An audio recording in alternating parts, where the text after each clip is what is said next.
को आजादी क्यों नहीं है?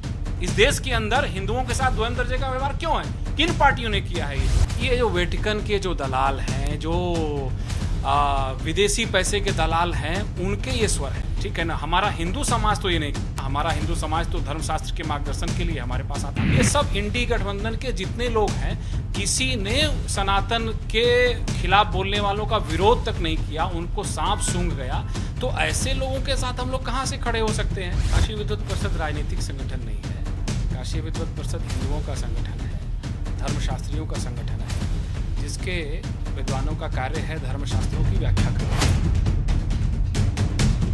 काशी में लोकसभा चुनाव हो रहे हैं और यहाँ पे काशी विद्वत परिषद एक ऐसी संस्था है जिसका बहुत बड़ा दखल है। यह माना जाता है कि वह मुद्दों के आधार पर समर्थन करता है या किसी व्यक्ति को ठोस करके ही उसका समर्थन करता है। काशी विद्वत परिषद के गोविंद शर्मा जी हमारे साथ हैं, जो संगठन मंत्री हैं। उन बात करते हैं। गोविंद जी, चुनाव में भी आप लोग का रोल रहता है। काशी विद्वत परिषद हालांकि एकेडमिक है, शिक्षा के क्षेत्र में, धार्मिक क्षेत्रों में आप काम करते हैं, लेकिन कई बार आप लोग राजनीतिक भी हो जाते हैं। तो आपको क्या लगता है कि राजनीतिक समर्थन आप उसी का करते हैं जो आपके एजेंडे को आगे बढ़ाता हो? काशी विद्वत परिषद राजनीतिक संगठन नहीं है।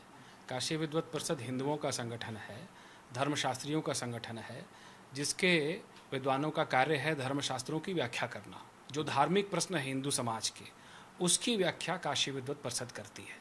लेकिन कहीं ना कहीं हर चीज़ जाकर के राजनीति से जुड़ जाती है।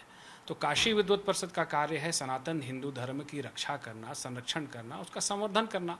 तो जो कोई भी इसका अहित करेगा, हम उसका विरोध करेंगे, उसके साथ तो नहीं खड़े हो सकते ना। ठीक, तो यही तो बात एजेंडे उठता है कि आपको जो सूट करता है, आपको लगता है कि ये समर्थन कर रहे हैं, और जो और लोग हिंदू धर्म के लिए, सनातन के लिए काम करते हैं, फिर उनसे आपका मतभेद क्यों हो जाता है? नहीं, सनातन से के लिए काम करने वालों से हमारा कोई मतभेद नहीं है। लेकिन जो सनातन के उन्मूलन की बात करता है, तमिलनाडु से ये स्वर आए, कर्नाटक से ये स्वर आए, डीएमके से ये स्वर आया, कांग्रेस से ये स्वर आया, ये सब इंडी गठबंधन के जितने लोग हैं, किसी ने सनातन के खिलाफ बोलने वालों का विरोध तक नहीं किया, उनको सांप सूंघ गया। तो ऐसे लोगों के साथ हम लोग कहाँ से खड़े हो सकते हैं? हम तो उसके साथ खड़े होंगे जो सनातन के हित की बात करेगा। सीधी सी बात है। नहीं, उसमें तो कई धार्मिक संगठन हैं, कई शंकराचार्य हैं, उनसे आपके मतभेद हो जाते हैं। सब किसी शंकराचार्य से कोई मतभेद ही नहीं है। धर्म के प्रश्न पर शंकराचार्य सर्वोच्च हैं, साधु संत हमारे सर्वोच्च हैं, उनके पीछे हमें खड़ा होना है। हमसे जब काशी विद्वत परिषद से शंकराचार्य कहते हैं कि आप भाई ये धार्मिक प्रश्न है, आप इस पे धर्मशास्त्र क्या कहते हैं, तो हम शंकराचार्य जी के साथ बैठ करके, उनके चरणों में बैठ करके जो धर्मशास्त्र कहते हैं हम उनको बता देते हैं। शंकराचार्यों से या आचार्यों से काशी विद्वत परिषद ऊपर नहीं है। काशी विद्वत परिषद उनके चरणों में है, उनके साथ खड़ी है, उनके अंतर्गत काम करती है। लेकिन अभी कुछ लोगों का कहना है साहब, काशी विद्वत परिषद पॉलिटिकल टूल हो गया है, राजनीतिक हथियार बन गया है कुछ दलों का। ये जो वेटिकन के जो दलाल हैं, जो विदेशी पैसे के दलाल हैं, उनके ये स्वर हैं, ठीक है ना। हमारा हिंदू समाज तो ये नहीं, हमारा हिंदू समाज तो धर्मशास्त्र के मार्गदर्शन के लिए हमारे पास आता है। अच्छा, आपको लगता है इस चुनाव में सनातन मंदिर एक बड़ा मुद्दा है? निश्चित तौर पर बड़ा मुद्दा है। जो लोक तंत्र में सरकार कहती है कि हम धर्मनिरपेक्ष हैं, और जिस तरीके से 1991 से निजीकरण प्रारंभ हुआ है, तो सरकार अब कुछ नहीं चलाती। सरकार रेलवे नहीं चलाती, सरकार हवाई जहाज नहीं चलाती, सरकार अस्पताल नहीं चलाती, सरकार कॉलेज नहीं चलाती, सरकार विद्यालय नहीं चलाती। लेकिन उस सरकार को मंदिर क्यों चलाना है? तो मंदिर, हमारे मंदिर हिंदू समाज के मंदिर हैं। हिंदू दान करता है अपने मंदिरों को धार्मिक कार्यों के लिए। वो पैसा देश का पैसा नहीं है, वो हिंदुओं का पैसा है। हिंदुओं का पैसा, हिंदुओं का मंदिर हिंदू हित पर खर्च होगा। इस पर कोई अगर बुरी नजर उठाएगा, उसका हम विरोध करेंगे। तो आप तो हिंदू तो दर्शन बड़ा व्यापक है, वो तो सबको मानता है, क्या हिंदू क्या मुसलमान, वो तो सबके लिए है। सबके लिए है तो सबके लिए होना चाहिए। जो सरकार मंदिर चलाती है उसको चर्च भी चलाना चाहिए, उसको मस्जिद भी चलाना चाहिए, उसको सब कुछ चलाना चाहिए। उनको क्यों छूट है? उनके लिए तो आप मतलब कि जो है आजादी के बाद से भेदभाव है, निश्चित तौर पर भेदभाव है। आप आर्टिकल 29-30 को उठा करके देख लीजिए। अल्पसंख्यक अपने यहाँ अपने धार्मिक ग्रंथों की धार्मिक शिक्षा दे सकता है, सांस्कृतिक संस्थानों को चला सकता है। हिंदुओं को आजादी क्यों नहीं है?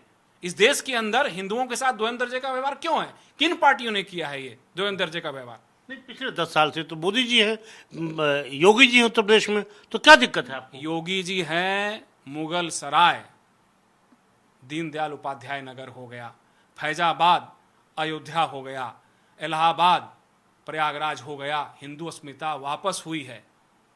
ये प्रभाव है योगी जी का। तो योगी जी के साथ नहीं खड़े होंगे तो किसके साथ खड़े होंगे? आजम खान के साथ खड़े होंगे। अच्छा, आपको लगता है सर कि ये तमाम मुद्दे थे क्योंकि संगठित नहीं थे, आप लोग इसलिए political party anti Hindu polarise करके अपना हित उल्लू सीधा कर लेती थी?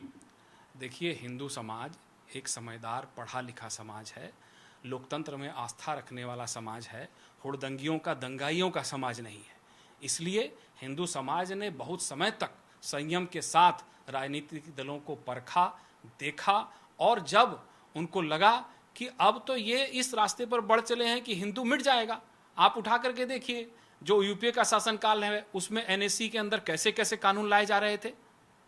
सांप्रदायिक हिंसा निवारण अधिनियम, कोई दोषी, कोई दंगा करे, दंगा कौन करता है सब जानते हैं, लेकिन दंगा कोई करे दोषी हिंदू समाज होगा। बहुसंख्यक का अर्थ क्या है इस देश के अंदर? अल्पसंख्यक का अर्थ क्या है? अल्पसंख्यक माने गैर हिंदू जो भी है सब अल्पसंख्यक है। किस बात की अल्पसंख्यक? किस बात का आपको लाभ मिलना चाहिए? ये देश धर्मनिरपेक्ष इसलिए है कि हिंदू यहां बहुसंख्यक है। जिस दिन हिंदू अल्पसंख्यक हो जाएगा उस देश, इस धर्मनिरपेक्षता का यहां पर नाम लेवा कोई नहीं बचेगा। गोविंद शर्मा जी, क्या आप देखते हैं घोषणा पत्र तमाम राजनीतिक दलों के आए हैं, बीजेपी के, कांग्रेस के, इंडिया गठबंधन के, सपा के, तो आप उसका अध्ययन भी करते हैं और आपको लगता है कि घोषणा पत्र में जो चुनाव हो रहा है उसमें सबसे अच्छा घोषणा पत्र किसका लगा आपको? देखिए, पूरी तरीके से तो संतुष्ट हम किसी के भी घोषणा पत्र से नहीं है। सारे दलों के घोषणा पत्र का हमने अध्ययन किया है। तो जो घोषणा पत्र ये कहता है कि हम इस देश में, देश के संसाधनों पर पहला हक अल्पसंख्यकों का है, ठीक है, जो जातिवाद की बात कर रहा है, जो समाज के अंदर भेद पैदा करने की बात कर रहा है, हम उन दलों के घोषणा पत्र को भी देख रहे हैं। और जो सनातन की बात कर रहा है, जिसके रहने से सनातन आज मजबूत हुआ है, हम उसके भी घोषणा पत्र को देख रहे हैं। और इसके आधार पर हम हिंदू समाज निर्णय ले रहा है कि इसका समर्थन आगे के चुनाव में करना है। ठीक है गोविंद जी, एक आखिरी सवाल है कि इस चुनाव में या इस परिवेश में आपके सामने सबसे बड़ा चैलेंज क्या है, सबसे बड़ी चुनौती क्या है? देखिए, इस समय सबसे बड़ी जो चुनौती है वो ये है कि इस देश में लोकतंत्र बचा रहे, और जो विदेशी षड्यंत्र पर, देखिए ये पूरा का पूरा, आपको भी लगता है कि संविधान खतरे में है, आरक्षण खतरे में है? क्यों आरक्षण क्यों खतरे में होगा? आप कह रहे हैं संविधान बचा रहे। संविधान बचा रहे, ठीक है ना, नरेंद्र मोदी संविधान बचा रहे हैं। बाबा साहब अंबेडकर को जो प्रतिष्ठा मिली वो नरेंद्र मोदी। क्यों लग रहा कि संविधान बचा रहे? सुनिए, आप मेरी बात सुनिए। जो बात कर रहे हैं संविधान की, उन्होंने बाबा साहब को भारत रत्न क्यों नहीं दिया था? बाबा साहब को भारत रत्न किस सरकार में मिला? तो अपने आप को जिन लोगों ने भारत रत्न दिया उनको बाबा साहब की याद क्यों नहीं आई? ठीक है, अब आपको क्यों लग रहा है कि संविधान बचा रहे? संविधान बचा रहे क्योंकि संविधान, देखिए इस देश के अंदर संविधान सर्वोच्च है, और संविधान ही इस देश को एक धागे में बांधने का काम करता है। संविधान से ही सबको अधिकार मिले हैं। उस संविधान के कारण ही इस देश का लोकतंत्र आज बचा हुआ है। तो लोकतंत्र बचा रहे, संविधान बचा रहे, और जो लोग विदेशी पैसे पर काम कर रहे हैं, देश को तोड़ने का काम कर रहे हैं, कौन कहता है कि मतलब कि दक्षिण भारत के राज्यों को अलग कर दिया जाए? कौन मतलब कि जो है कहता है कि भारत जोड़ो यात्रा, लेकिन सारे बयान भारत को तोड़ने वाले आते हैं? कौन जातिगत आरक्षण की और जातिगत आरक्षण नहीं, जातिगत जनगणना की कौन मांग कर रहा है? ठीक है, तो आपको लगता है जातिगत जो जनगणना की मांग है ये भी गलत है? जातिगत जनगणना की मांग गलत नहीं है, लेकिन जातिगत भेदभाव इसके आधार पर खड़ा करना ये गलत है। ठीक है, आपको लगता है कि जो कह रहे हैं कि साहब जातीय जनगणना होगी और उसके बाद हम उसके अनुरूप आरक्षण बढ़ा देंगे पिछड़ों को, दलितों को, जो जिस रूप रेशियो में है? देखिए, ये एक बहुत षड्यंत्रकारी खेल है, ठीक है। जिनके साथ जो पिछड़े हैं, समाज में दबे कुचले हैं, मुख्य धारा में विकास में शामिल नहीं है, ऐसे सभी लोगों को आरक्षण मिलना चाहिए। और हम ये नरेंद्र मोदी की सरकार में देख रहे हैं कि कितना बड़ा संकट आया कोरोना के समय में, और उस संकट से ये देश निकला।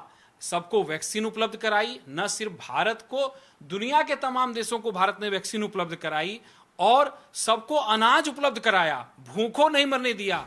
आप ये भूख से मरने की बात अब इस देश में बीते दिनों की बात हो गई।